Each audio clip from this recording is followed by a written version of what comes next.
તાજેતરમાં જે સમગ્ર દેશભરમાં એસાની કામગીરી છે તે શરૂ કરવામાં આવી હતી. એસાની કામગીરી છે તે હવે પૂર્ણતાના આરે હતી. જ્યારે જૂનાગઢ શહેરમાં આ એસાની કામગીરી દરમિયાન ફોર્મ નંબર 7 ભરી ખોટી રીતે નામ કમી કરવાના હીન પ્રયાસ કરવામાં આવ્યા હતા. જ્યારે જૂનાગઢ શહેર કોંગ્રેસ દ્વારા ભારે વિરોધ પ્રદર્શન કરવામાં આવ્યું હતું. આ અંગે મુખ્ય ચૂંટણી અધિકારીને સંબોધીને જૂનાગઢ શહેર ખાતે જૂનાગઢ શહેર કોંગ્રેસ તમામ કાર્યકરો ભાઈઓ સાથે મળીને કલેક્ટરશ્રીને આવેદનપત્ર આપવામાં આવ્યું હતું. આજે આવેદનપત્રમાં મોટી સંખ્યામાં ભાઈઓ બહેનોની રેલી યોજાઈ હતી. આ રેલી પૂર્ણ થયા બાદ કલેક્ટરશ્રીને આવેદનપત્ર આપવામાં આવ્યું હતું. આવેદનપત્ર આપ્યા બાદ કોંગ્રેસના આગેવાનોએ શું કહ્યું હતું તે વિશેષણો શું કહી રહ્યા છે.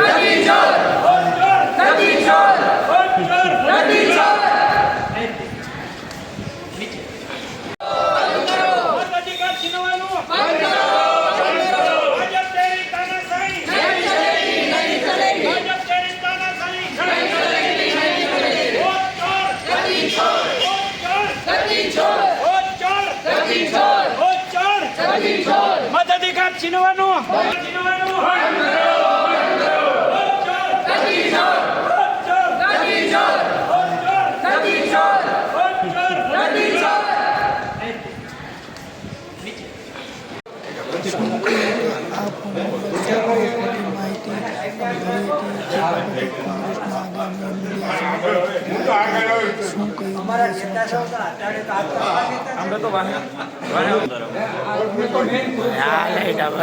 ફૂલ લાઈટ આવે અદ્રેમાન પંજાબ સાધુ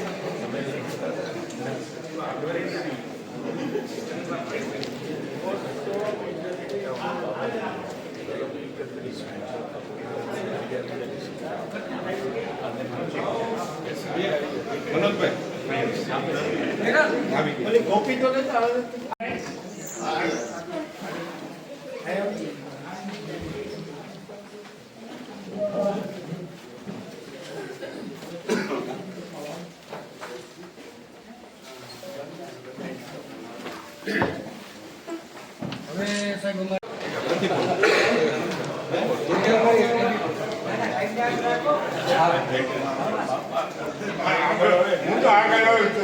અમારા નેતા સૌ અત્યારે તો લાઈટ આવે ફૂલ લાઈટ આવે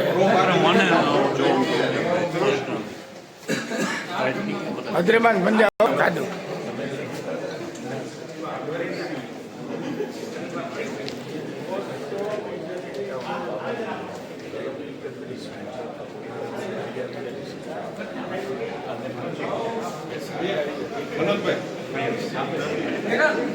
કોપી તો લેતા વોટ ચોર ગતિ ચોર વોટ ચોર ગતિ ચોર વોટ ચોર ગતિ ચોર વોટ ચોર ગતિ ચોર ભાજપ સરકાર હાય હાય ભાજપ સરકાર વોટ ચોર ગતિ ચોર વોટ ચોર ગતિ ચોર વોટ ચોર ગતિ ચોર વોટ ચોર ગતિ ચોર ભાજપ સરકાર હાય હાય ભાજપ સરકાર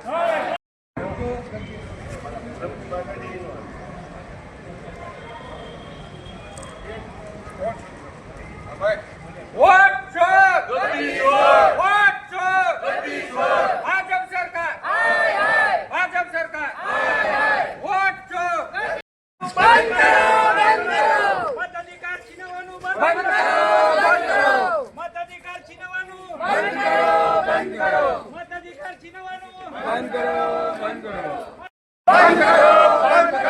મતાધિકાર છીનવાનું બંધ કરો મતાધિકાર છીનવાનું બંધ કરો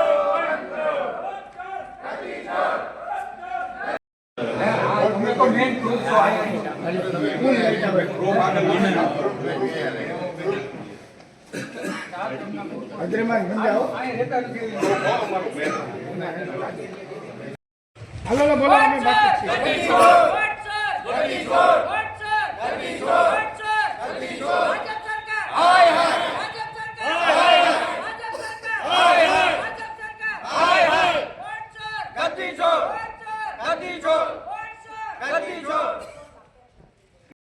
હાલો બોલો અમે બાકી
ઓકે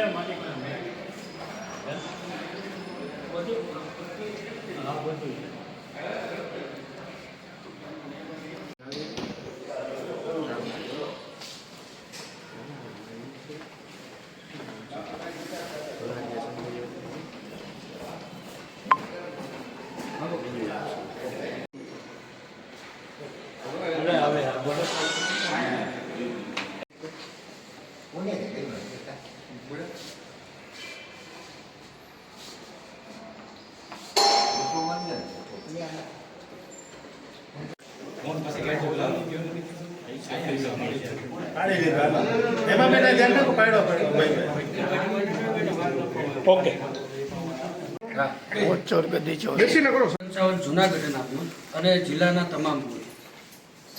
પૂરા જિલ્લામાં અમારી ટીમ બીએલઓના સંપર્કમાં રહે, સહયોગમાં રહે અને જે મતદારોના ઘર નહોતા મળતા અમુકના એ બધા મદદ કરી અમારી ટીમે. પૂરી ઈમાનદારીથી બીએલઓએ કામ કર્યું. બીએલઓની સારી કામગીરી બદલ ચૂંટણી અધિકારી શ્રી દ્વારા એટલે કે કલેક્ટર શ્રી દ્વારા સારી કામગીરી બદલ 80 બીએલઓનું સન્માન પણ કરવામાં આવેલું. હવે એના બાદ જે ડ્રાફ્ટ કોપી તૈયાર થઈ એમાં નિયમ મુજબ વાંધા અરજી રજૂ કરવાનો ચૂંટણી પંચે આપણા કાનૂને હક આપેલો છે. પણ એ વાંધા અરજી કેવી? દાખલા તરીકે મારું નામ મનોજ જોશી છે. મનોજ જોશીમાંથી મનોજ મહેતા શરત ચૂકથી પ્રિન્ટ થઈ ગયું તો હું વાંધા રજૂ કરી શકું, અથવા તો મારા પરિવારના કોઈ વ્યક્તિનું નામ શરત ચૂકથી ડ્રાફ્ટ કોપીમાં આવવાનું બાકી રહી ગયું તો હું વાંધા અરજી રજૂ કરી શકું. પરંતુ ચોક્કસ રાજકીય પાર્ટીના માણસો દ્વારા એક જગ્યાએ બેસીને કોમ્પ્યુટર જનરેટ પ્રિન્ટ ટાઈપ કરીને 17 તારીખ સુધી વાંધા આવેલા નહોતા, પરંતુ અચાનક 18 તારીખે 11:10 11,13,000 થી વધારે વાંધાઓ રજૂ કરવામાં આવેલા.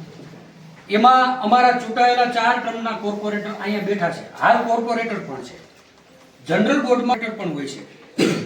એ વ્યક્તિ અહીંયા રહેતા નથી એવું ભાજપના જ કોર્પોરેટરે વાંધા સંજય એમના નામ ઉપર વાંધો રજૂ કર્યો. આવા અમે મેન્યુઅલી 150 નામ પકડ્યા. આ કોર્પોરેટર છે, એમના નામનું પણ વાંધા અરજી રજૂ કરેલી ભાજપના જ આગેવાન દ્વારા. મેન્યુઅલી ચકાસતા અમને ખ્યાલ આવ્યો કે આ 13,000 થી વધારે જે વાંધાઓ રજૂ થયા એ તમામ ખોટા છે સાબિત થાય. નિયમ મુજબ ઇલેક્શન કમિશન મેન્યુઅલ 2023 ના પારા નંબર 11.3.2 એવું કહે છે કે એક કરતા રોજના 10 અને એક વ્યક્તિ 30 કરતા વધારે વાંધા રજૂ ન કરી શકે. એના બદલે એક વ્યક્તિની 200-250 સહી વાળા વાંધાઓ રજૂ થયા. આ નિયમનો ભંગ થયો. બીજા નંબરમાં કોઈ કે મિનિમમ 5 જણા સામે વાંધો રજૂ કરે તો એ વાંધા બીએલઓ પાસે ખરાઈ માટે ન મોકલતા ઈઆરઓએ પોતે ઓનલાઈન ખરાઈ કરી લે. એટલે અમારી એક બીજી માંગ છે કે આ બીએલઓએ તો ઓલરેડી એની કામગીરી ઈમાનદારીથી કરી, એના ઘરે ગયા, નવી મતદાર યાદીમાં નામ હતું એટલે એનું ફોર્મ ઘરે દેવા બીએલઓ ગયા.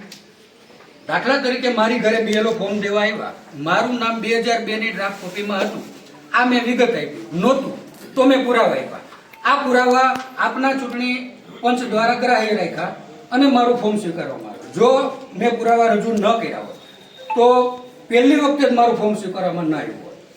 મારું ફોર્મ સ્વીકારી લીધું, ચોકસાઈ કરી લીધી એટલે મારું લીગલી નામ છે એ સાબિત થાય. આટલી ચોકસાઈ કર્યા બાદ ડ્રાફ્ટ કોપીમાં નામ આવ્યું છે. હવે જ્યારે આ નામો ઉપર આક્ષેપ થાય તો આપના ચૂંટણી તંત્રની કામગીરી પર પણ આક્ષેપ થાય છે.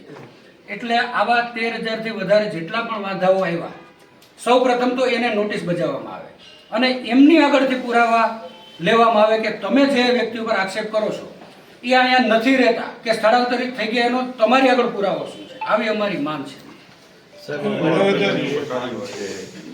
કે જે વ્યક્તિએ એક સાથે 13,000 પુરાવા રજૂ કર્યા એ વખતની વિડીયો ફૂટેજ તમે અમને આપો અને એનું નામ આપો.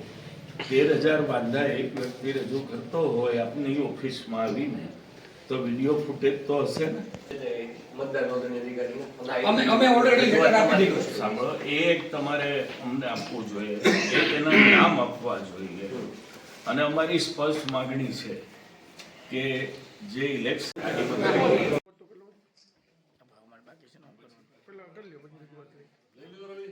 એક મિનિટ ઉભા રહ્યો ભાઈ, ઉભા રહ્યો, અમારે બાકી છે. હવે રેડી ભાઈ? એક મિનિટ, હવે 2-5 મિનિટ તો હાલવું પડે ને, ફોટો તો પાડવાનો. સાહેબ પકડી રાખો તો.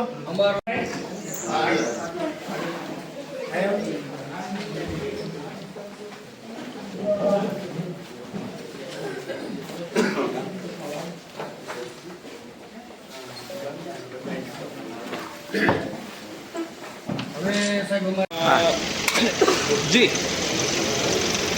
એસઆઈઆરની પ્રક્રિયા પછી